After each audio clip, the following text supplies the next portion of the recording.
Je suis non-fumeur, j'ai jamais tenté. J'ai jamais fumé. Moi j'ai arrêté il y a 8 ans. C'est dur d'arrêter? C'est très dur d'arrêter. Oui, j'ai déjà essayé. Oui, pareil, j'ai déjà essayé, mais étant petite, puis j'ai pu réitérer la chose. Tous mes amis fumaient, pour la plupart ils n'ont pas arrêté. Ouais, j'ai l'impression quand même qu'on est quand même plus sensibilisé. Les messages sur les paquets, tout ça, ça n'était pas avant, donc il y a eu une évolution de ce côté-là. Maintenant, est-ce que ça dissuade? Je sais pas. Les jeunes commencent de plus en plus tôt, ils sont souvent sollicités par les plus grands, ils sont tentés, ils ont envie de grandir plus vite et ils ont envie de fumer, de tester, de voir ce que c'est. Le problème, ils se laissent emporter bêtement dans ce genre de situation. Ah oui, de plus en plus tôt. C'est devenu de plus en plus banal surtout. Ouais. Il n'y a pas que la cigarette d'ailleurs. Il y a aussi les drogues douces, ça c'est passé. Ils fument ça comme aujourd'hui on irait boire une bière par exemple. C'est devenu de plus en plus banal. Et puis de toute façon les jeunes d'aujourd'hui ils sont beaucoup plus précoces que nous quand on était jeunes. Je pense que tout le monde a le droit de faire ce qu'il veut au niveau de la cigarette, mais dans les lieux publics, comme ça concerne tout le monde, je veux dire qu'il faut respecter tout le monde.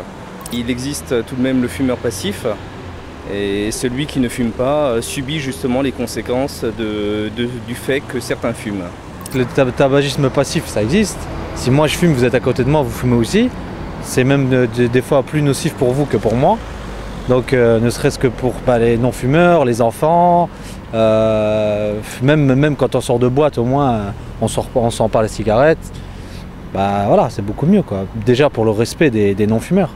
Dans les cafés en général, c'est assez désagréable de sortir, d'avoir le pull qui sent mauvais. On est obligé de l'étendre pour qu'il n'y ait plus l'odeur de la cigarette.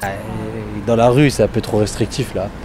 Bah, vous pouvez, dans ce cas, je veux dire, il y a des fumeurs vraiment réguliers, ils ne peuvent pas se passer de leur cigarette. Pour moi, c'est leur priver d'une liberté. C'est pas comme certains anciens fumeurs qui vont être des ayatollahs de l'anti-tabac, mais c'est peut-être un petit peu excessif d'interdire dans la rue maintenant parce qu'on peut se déplacer. Dans un café, moi ça me paraît juste.